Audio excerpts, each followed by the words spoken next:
Hey, it's your boy Simmer the Don, and I'm rocking with Pin Drop Discussions. Okay then. It's your boy DJ KP. You now tuned in to Pin Drop Discussion, the most high and the most blessed. This your girl Tiani. Thank you for tuning in to Pin Drop Discussions. It's your girl Jayla. You're now tuned in with Pen Drop Discussions, the livest podcast on the East Coast. What's going on? You're tuning in to Pin Drop Discussions, and this is Fearless Friday. Last week, I told you guys that we were going to be talking about communication apartheid, and I know we haven't had a Pin Drop Discussions all week, so today we're going to do just that. So let's start. Let's define communication. Communication is a process by which information is exchanged between individuals through a common system of symbols, signs, or behavior. So let's talk about the definition of apartheid. The definition of apartheid is racial segregation. So now if you're like most people, you're wondering, how does communication and apartheid go together? First off, apartheid is talking about racial segregation. So what does that have to do with communication? Well, the reason why I came up with the idea of communication apartheid is because you know how we often say that there's like a color line, or for better terms, a color barrier. Being that there's a barrier, that means that there's a separation or a segregation of understanding. Communication apartheid is a segregation of consciousness. It's basically a segregation of people who are able to communicate with one another and people who are not. It's basically like ethnic codes. So as you guys know, I started doing the research for this like 2 weeks ago. And I was going to do the podcast. You know, I was like, I'm amped up. I'm hyped. I'm ready to do this, but I wasn't hyped enough. And today I'm starting it because I said I was going to start it last week. And the thing is, I have a cold. So the reason why I have done this on Fearless Friday is because sometimes we have to push forward and do things that we do not want to do and do them in a time and in a fashion that we don't want to do them. You know, I think that goes into a part of this communication apartheid. And one of the reasons that I thought that was because I had an example of that this morning where me and my mother don't always communicate on the same page. You know, we're not always in sync. Sometimes she's a little bit aggressive. She's aggressive when I don't need aggression. And sometimes I'm aggressive when she doesn't need aggression. And, you know, being the fact that I still live at home, it's like, okay, well, we should be able to figure this communication thing out because we've been, you know, under the same roof for 25 to 26 years, give or take. So the question becomes, is how are we not able to communicate, being that we've been around each other for so long, right? And not just us. This happens across the board. And the reason why I use my own personal example is just to show you that it doesn't matter how long you know somebody or the relationship that you have with them that determines the ability you have to communicate with them. Because I know a lot of times we're like, oh, we should be able to talk to our family. We should be able to talk to our friends. I mean, our friends more so than family, because you can pick friends. You can't pick family.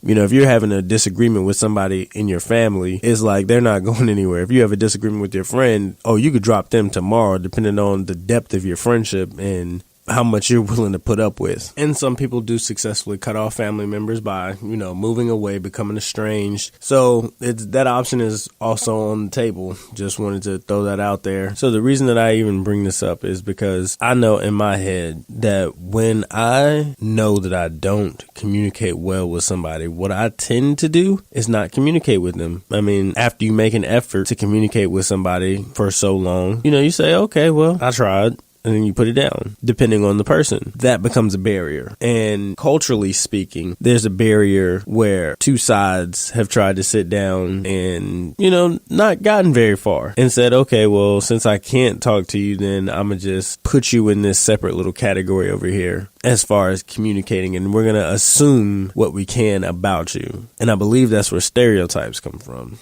You know, because it's not getting to know somebody. It's not using your understanding. It's not using wisdom. It's not using consciousness. Because if you understand consciousness, you understand that we're all beings. We're all human beings of the same race, so to speak. Essentially, the barrier is created by our own ideals of communication, which is where I interpret that we have this communication apartheid. not. And it's not just racially. We don't just set up racial barriers for each other. We also set up communication barriers for each other. This can be inside of your family. This can be inside of your friendships. This can be inside of your community. It doesn't matter, the dynamic. And I actually am going to get into the boring stuff that I researched. I'm just not going to get into the boring stuff that I researched today because it's boring. I'm not going to lie to you. It's really, really boring. But you're going to enjoy it because I'm going to present it to you in a fashion that you're going to say, oh, wow, I like that. I'm rocking with that. I can do this. I can listen to this. You're going to hear all of the information that I researched. I'm going to put a timeline on it. I'll say I will do that by next Wednesday.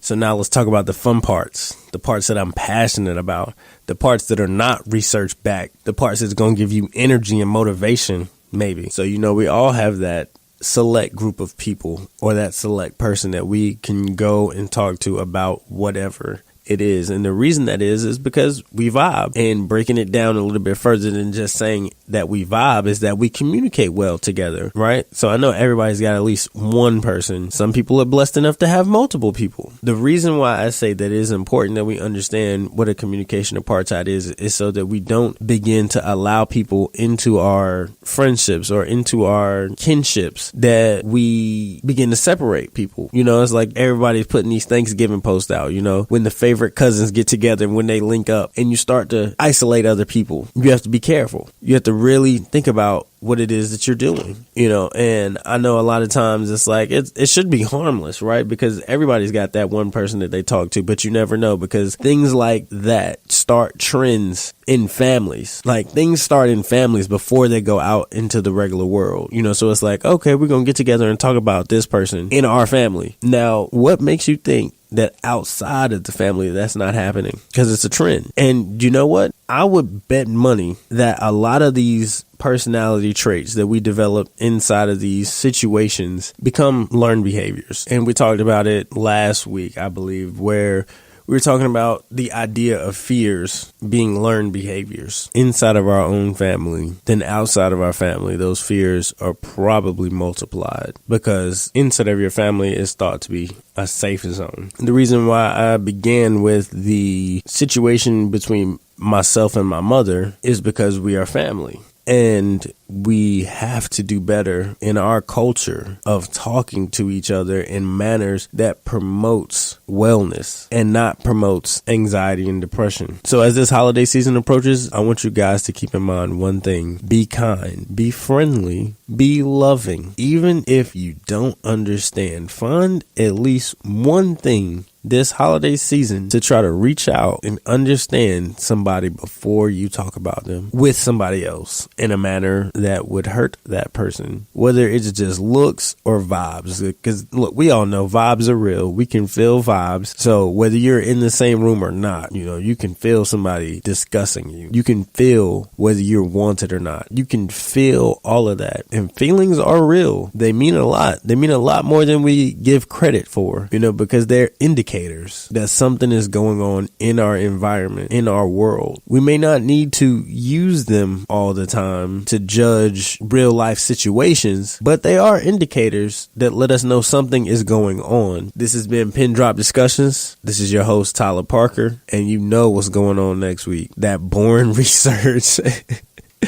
I hope you guys enjoyed it today, man. It's been a pleasure. It's been a blessing just speaking with you guys. Oh, and I do want to share one thing with you guys. If you guys do not mind, I was actually going through a lot this week, and I was hearing something and I wrote it down in my notes that I heard to say. And it says, I give you permission to believe in yourself. I give you permission to get back up and stand again. I give you permission to have faith. And that's what Yahweh was telling me. And I'm just sharing it with somebody whoever is listening. Thank you for listening, and you have permission to believe in yourself. You do, because I have permission to believe in myself. I have permission to get back up and stand again. I have permission to have faith, and we have permission to share it with each other. We do. This has been Tyler Parker. Love you guys. Take it easy.